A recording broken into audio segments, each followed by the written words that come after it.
ভিয়েতনামের কথা বলতে গেলেই সবার প্রথমে আমাদের মাথায় আসে হালং বের কথা। কেবল ভিয়েতনাম নয়, বিশ্বজুড়ে চমৎকার প্রাকৃতিক সৌন্দর্যের জন্য বিখ্যাত হালং বে। ভিয়েতনামি শব্দ হালং এর অর্থ হচ্ছে ভূমিতে নেমে আসা ড্রাগন। ভিয়েতনামি বাসীরা এই উপসাগরকে ভিন হালং নামে ডাকে। হালং বেকে নিয়ে কিন্তু স্থানীয়দের মধ্যে বেশ কিছু প্রবাদ বা রূপকথার প্রচলন রয়েছে।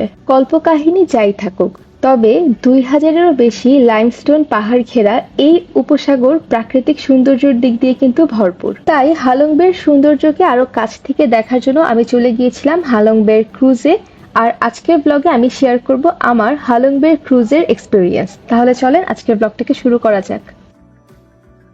Hello everyone, welcome back to my channel with another travel blog. আজকের ব্লগটা অনেক এক্সাইটিং একটা ব্লগ হবে, কারণ আজকে আমি যাচ্ছি হালং বেতে ক্রুজে। সো রাইট নাও আমি আমার হোটেলের লবিতে আমি আমার গাড়ির জন্য ওয়েট করছি, কারণ এখন যাবো আমি পিক আপ পয়েন্টে। So let's go. So as you can see, আমি কিন্তু গ্র্যাবে উঠে গেছি। এখন আমি যাচ্ছি ওল্ড কোয়ার্টারে, যেখানে আমার ক্রুজের pick up point.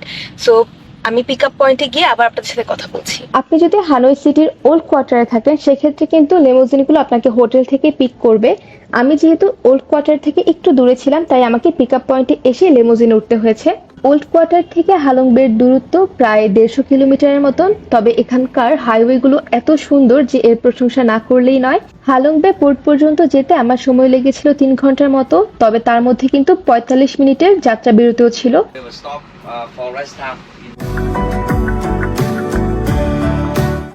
So as you can see right now I'm at the Pearl Museum. এখানে আমার লিমুজিন আমাকে নামাই দিল। অলমোস্ট সব লিমুজিন এখানেই থামে। আর এখন আমি আছি পার্ল মিউজিয়ামের সামনে। হালং বেতে হচ্ছে ভিয়েতনামে সব থেকে বেশি পার্ল উত্তোলন হয়। সো এখানে তার একটা ডেমনস্ট্রেশন হয়। এখানে তারা দেখায় কিভাবে পার্ল উত্তোলন, মানে ঝিনুক থেকে কিভাবে পার্ল বের করে। তারপর এই পার্ল দিয়ে অনেক অর্নামেন্টস এখানে সেল হয়। So let's go and check it out. So start from 10 each by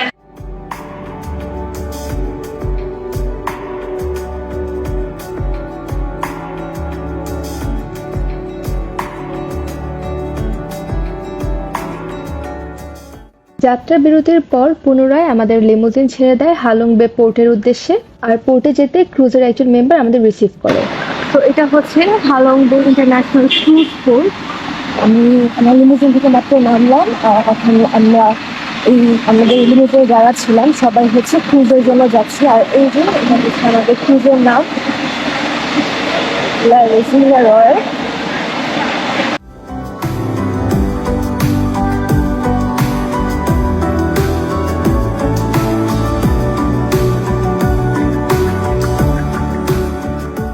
পোর্টে গিয়ে প্রথমে আমি চেক ইন করে ফেলি, তারপর কিছুক্ষণ ওয়েট করার পরে আমাদেরকে ক্রুজের টিকিট দিয়ে দেয়।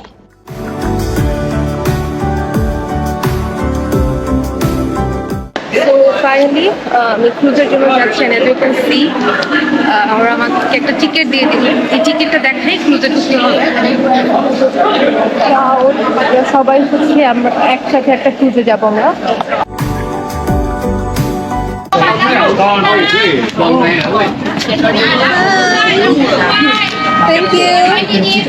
আর এখন হচ্ছে এই ছোট বোটগুলোতে করে মেইন ক্রুজে নিয়ে যাবে আমাদেরকে।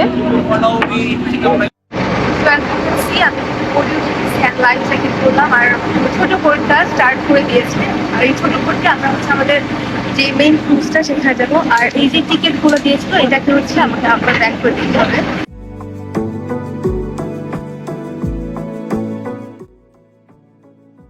ক্রুজে যেতে ক্রুজের মেম্বাররা আমাদের সবাইকে ওয়েলকাম করে নেয়। আর এর মধ্যে দিয়ে আমার হালং বের 2 দিন 1 রাতের জার্নি শুরু হয়ে যায়। আমি মাত্র ক্রুজে আসলাম আর এসে আমি উপরে চলে আসছি, কারণ এখানে অলরেডি লাঞ্চ দিয়ে দিয়েছে। আর এটা হচ্ছে বুফে স্টাইল লাঞ্চ। তো I am so hungry right now. খেয়ে আমি রুমে যাব। রুমে গিয়ে আমি আমার রুমটা আপনাদের সাথে শেয়ার করবো। So keep on watching.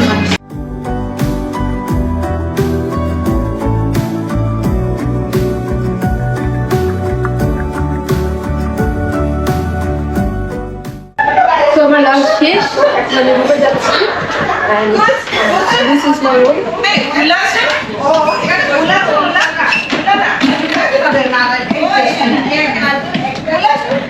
at the room. এখানে একটা bed and here is the washroom. It's a nice room.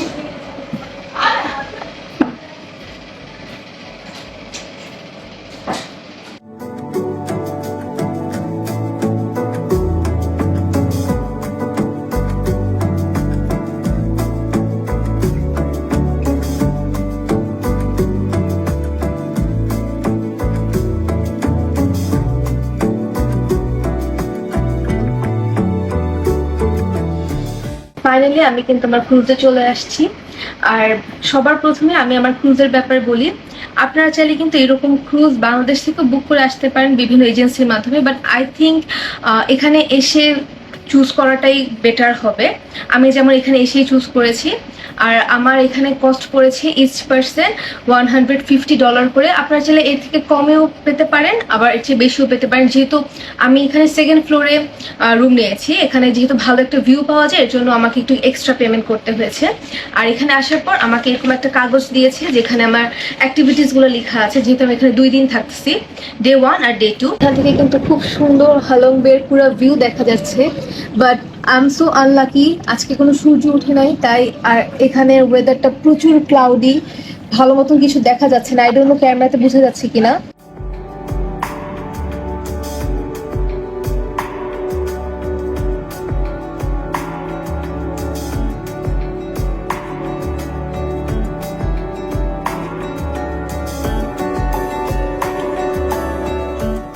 Lunch করে কিছুক্ষণ রেস্ট নেওয়ার পর আমরা সবাই বের হয়ে যাই আমাদের ফার্স্ট আউটডোর অ্যাক্টিভিটিস করার জন্য, উইচ ইজ কায়াকিং। আর আপনাকে কিন্তু সব ধরনের ইনডোর আউটডোর অ্যাক্টিভিটিসের একটা লিস্ট এবং টাইম দিয়ে দেওয়া হবে। অবশ্যই আপনাকে কিন্তু অন টাইমে সবগুলো অ্যাক্টিভিটিসের জন্য রেডি থাকতে হবে।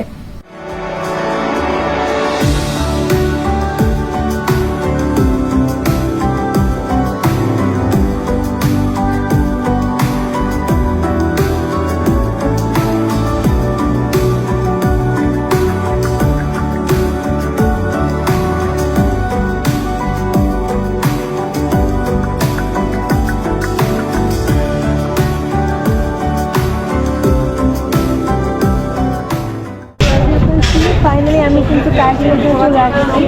আমার সাথে এখানে অনেক মানুষ, সবাই কেউ কায়াকিং করবে, কেউ বোট রাইড নিবে। আর ওই যে একটা কেভ দেখা যাচ্ছে, আমরা হচ্ছে কায়াকিং করে ওই কেভের মধ্যে যেতে হবে। And this is going to B my first ever kayaking, so I am super excited.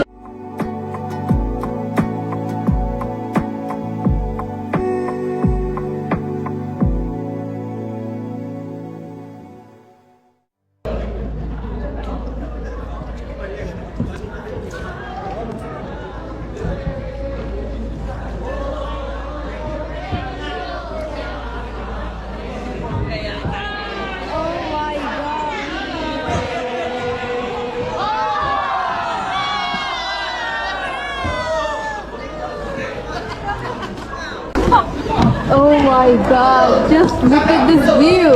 Oh my god, that's amazing. So this is my first kayaking. I don't know how to swim even, but it's so amazing. Just look at this view.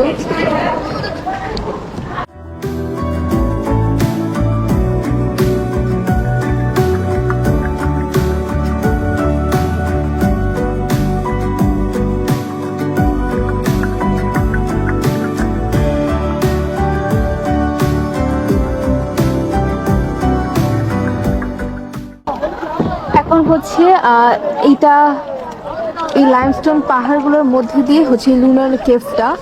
ওই যে ওই পাশটাতে কিন্তু কেভটা, আমরা কেভের মধ্যে দিয়ে আসছি, এখন আমরা আবার কেভের মধ্যে দিয়ে ব্যাক করতেছি।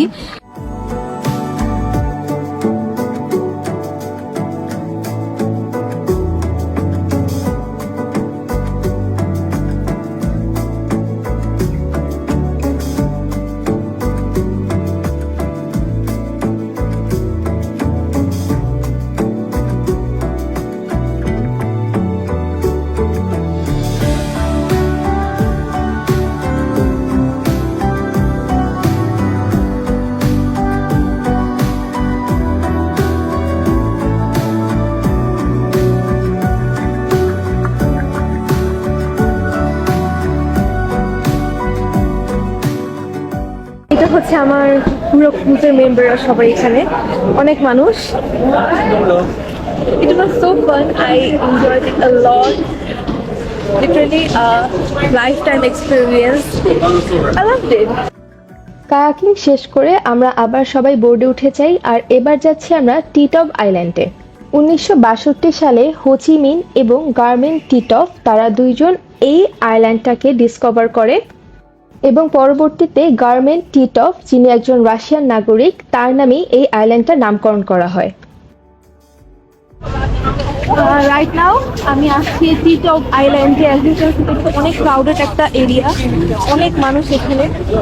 আর এখানে অলমোস্ট সব ক্রুজরাই আসে, ইউ ক্যান সি সব ক্রুজই এখানে সেখানে, কারণ এখানে আপনি চাইলে হাইকিংও করতে পারবেন আর সুইমিংও করতে পারবেন। সুইমিং যদি করতে চান সেক্ষেত্রে বিচ আছে, আদারওয়াইজ হাইকিং করতে গেলে এই যে এখান থেকে আমরা একদম উপরেও যাবো হাইকিং এর জন্য। তো আই চুজ হাইকিং, কারণ আমার প্রিভিয়াস ভিডিওগুলো দেখলে আপনারা জানবেন I like to do hiking. So let's go.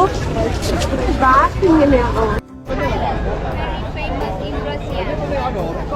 So in 1962, he comes here with টিটভ আইল্যান্ডে আমাদেরকে 45 মিনিটের মতো সময় দিয়েছিল। এই সময়টা আপনারা চাইলে বিচে কাটাতে পারেন। আমি যেহেতু হাইক করেছিলাম তাই আমাকে 500 সিঁড়ি বেয়ে উপরে উঠতে হয়েছে, আবার 500 সিঁড়ি বেয়ে নিচে নামতে হয়েছে।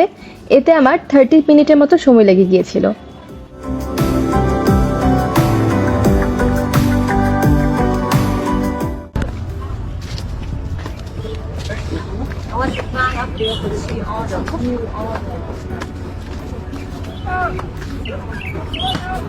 Wow.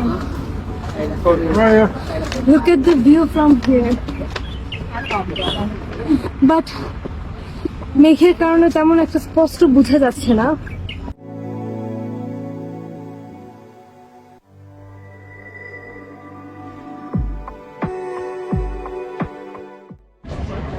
তো এইখানে আসার পর আমি একটা অ্যামেজিং ভিউ পয়েন্ট পেলাম। আর এখান থেকে সবগুলো ক্রুজ আর এই লাইমস্টোন পাহাড়গুলো দেখতে অ্যামেজিং লাগে।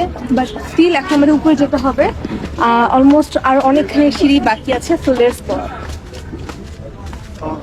এখানে অনেকে রেস্ট নেয়, আবার অনেকে এই পর্যন্ত হাইকিং করে তারপর আবার ব্যাক যায়। অলরেডি সেটা এখানে অনেক মানুষ, মানুষের জ্যাম লেগে যায়।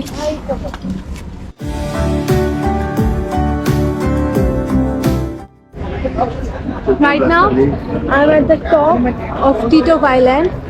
আর এখান থেকে Halong Bay looks amazing.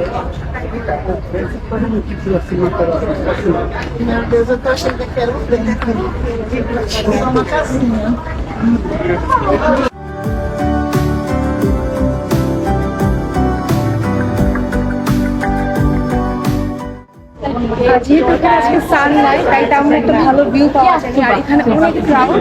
তো এখন আমি নিচে যাচ্ছি, কারণ আমাদের 5টার মধ্যে নিচে থাকতে হবে। তো নিচে গিয়ে আবার আপনার সাথে কথা বলবো।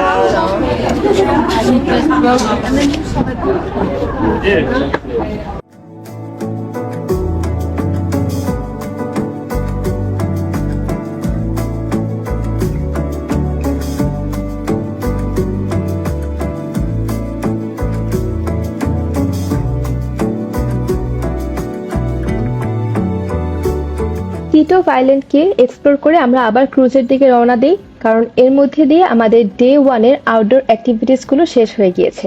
আর এবার ক্রুজে গিয়ে আমরা কিছু ইনডোর অ্যাক্টিভিটিস করব। তো এখন হচ্ছে আমাদের ক্রুজে কুকিং ক্লাস হবে। ভিয়েতনামি মানে ট্রেডিশনাল ডিশ স্প্রিং রোল এটা এখানে বানানো শিখাবে। Okay. And one more very important. If you have that, don't thinking about. এখানে কিন্তু সবাইকে খুব সুন্দর করে স্প্রিং রোল বানানো শেখাচ্ছিল এবং আমরা স্প্রিং রোলগুলো বানানো ট্রাইও করি। ইভিনিং স্ন্যাক্স হিসেবে কিন্তু আমাদেরকে এই স্প্রিং রোলগুলোই সার্ভ করেছিল।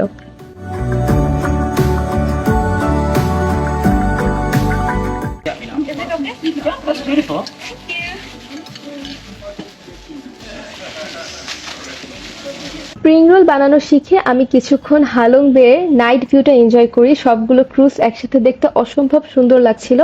আর তারপর আমরা সবাই ডিনারের জন্য চলে যাই। 7টা বাজে আর আমি নিচে চলে আসছি ডিনারের জন্য। মেনু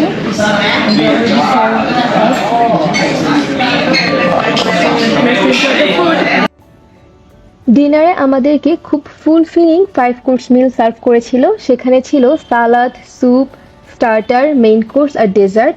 যেহেতু আমরা সাউথ এশিয়ান তাই সব খাবার আমাদের টেস্ট পার্টির সাথে যাবে না, এটাই স্বাভাবিক। তবে তুলনামূলকভাবে সব খাবারই বেশ মজার ছিল।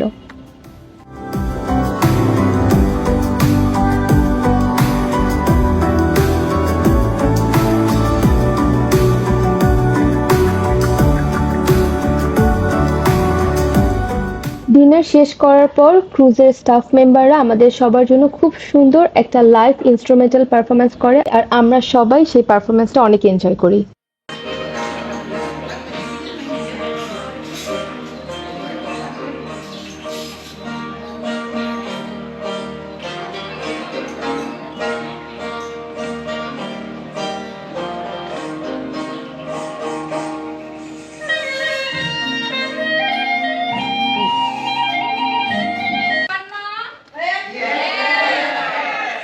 One more, please.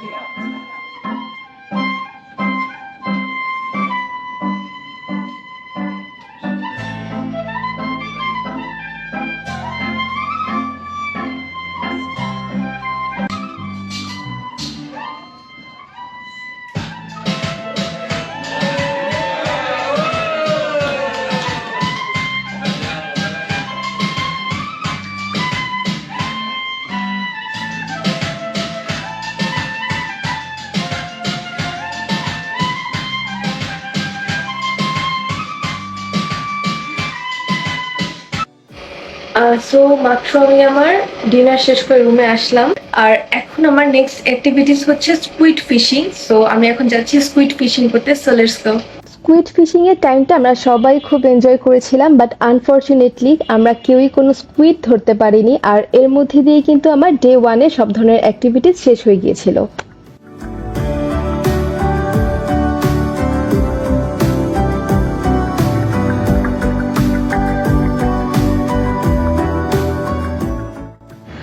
আমি অলমোস্ট 5:30টার দিকে উঠেছিলাম, just because I want to see Halong বেতে রাত থেকে দিন হওয়ার ভিউটা, and it was amazing. I was trying to take a clip, আমি ক্লিপ নিয়েছিও। I will share with you guys, but এখন চলেন আমরা যোগা ক্লাসে যাই। সো লেটস গো।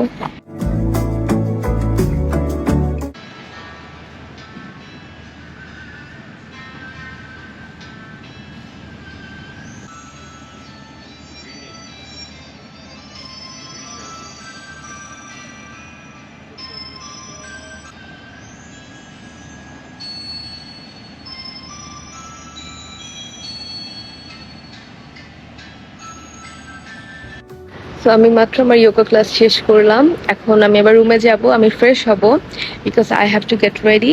এরপর আমরা যাব হচ্ছে সারপ্রাইজিং কেভে। সো সারপ্রাইজিং কেভে গিয়ে আপনাদের সাথে আবার কথা হচ্ছে।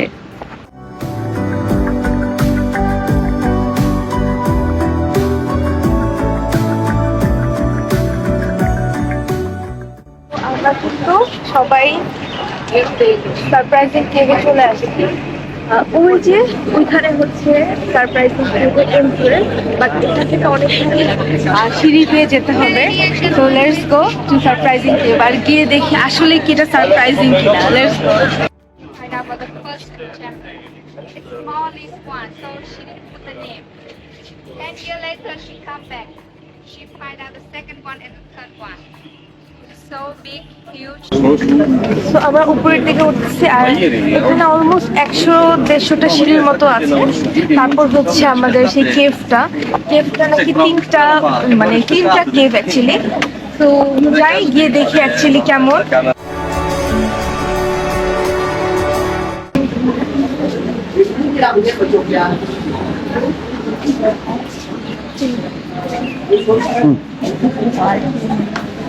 সো আমি কিন্তু সারপ্রাইজিং কেভের মধ্যে চলে আসি। এটা হচ্ছে ফার্স্ট কেভ। জাস্ট আমি ঢোকার এন্ট্রান্সে I was really surprise. Surprising কেভের ভিয়েতনামি নাম হচ্ছে হং সং সট, যার মানে হচ্ছে অ্যামেজিং কেভ। 1901 সালে একজন লেডি ফ্রেঞ্চ ট্রাভেলার এই কেভটাকে আবিষ্কার করে। সে এই কেভে এসে অনেক বেশি সারপ্রাইজ হয়ে যাওয়ার ফলেই এই কেভের নামকরণ করা হয় surprising cave.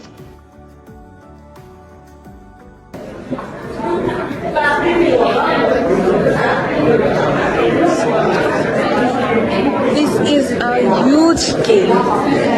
As you can see, এখানে কিন্তু প্রচুর মানুষ।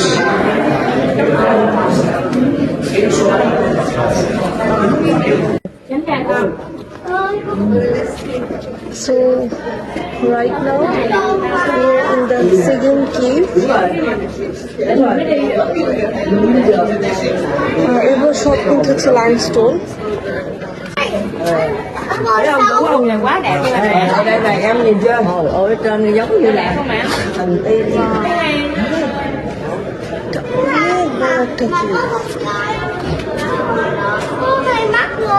Có hai mắt luôn đúng không? Quá đẹp luôn ha. Thấy đẹp không? Thấy đẹp không? Surprising. I was not expecting যেটা ভিতর দিয়ে এত বড় হবে।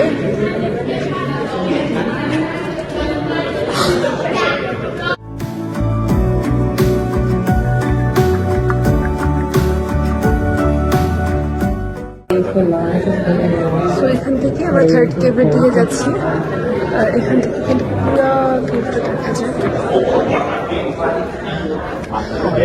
Cosa lì cosa dobbiamo pensare? Non so quanto faccia se ci vuole এটা meno. হচ্ছে third এবং শেষ কেভ। আর এই পুরো কেভটাই কিন্তু লাইমস্টোনের। Just look at this cave, oh my god. প্রথম দুইটা কেভের তুলনায় থার্ড কেভটা কিন্তু অনেক বড় ছিল। একটা লাইমস্টোন কেভ এত সুন্দর আর এত বড় হতে পারে হয়তো এখানে না আসলে আমি বুঝতেই পারতাম না। যিনি এই কেভগুলোকে ডিসকভার করেছে উনি 1901 সালে প্রথম কেভটাকে ডিসকভার করে এবং তার ঠিক 10 বছর পর এসে সে দ্বিতীয় এবং তৃতীয় কেভটাকে ডিসকভার করে। This cave is huge. এখনো শেষ হয় নাই, এখনো we have to like এখান থেকে পুরোটা ঘুরে এই দিক দিয়ে এসে আবার ওইদিকে ব্যাক করতে হবে যে মানুষরা যাচ্ছে। So, অনেক বড় একটা কেভ।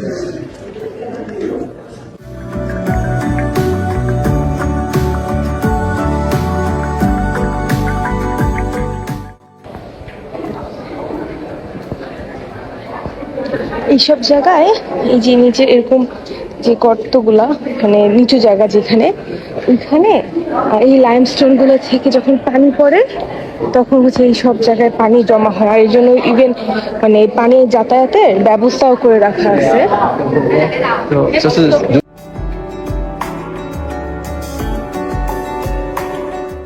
পরে আমরা বের হব। কেভটা অ্যাকচুয়ালি এত সুন্দর, I have no words to describe, literally this is amazing. এখন আসলে বুঝতে পারলাম যে actually by this cave called surprising cave, কারণ আসলে ভিতরে প্রচুর সারপ্রাইজ।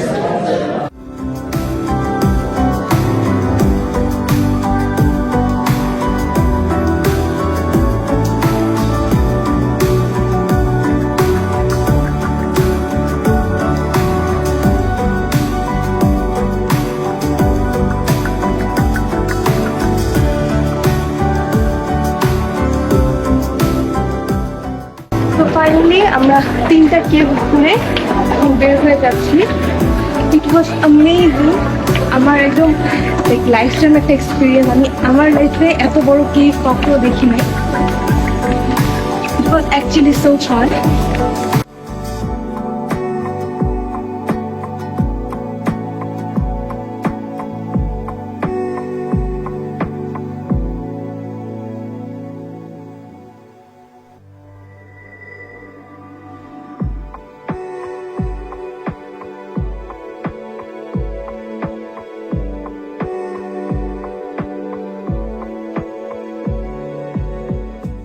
রুমে চলে আসলাম, আর রুমে এসে আমি আমার লাগেজগুলোকে আগে গুছিয়ে ফেলছি, বিকজ আমাদের 9:45 চেক আউট, এখন অলমোস্ট 9:30 মতো বেজে গেছে। সো আমি সব লাগেজ প্যাক করে ফেললাম, আমি নিচে রেডি হয়ে গেছি, এখন আমি নিচে যাব। আর ফার্স্টে চেক আউট করে তারপর হচ্ছে ব্রাঞ্চের জন্য ডাকবে। সো আপনাদের সাথে শেয়ার করবো ব্রাঞ্চে কি কি খাবার থাকে। আর for the last time just look at this view from my window. Trust me when I'm saying this, I'm literally going to miss this place.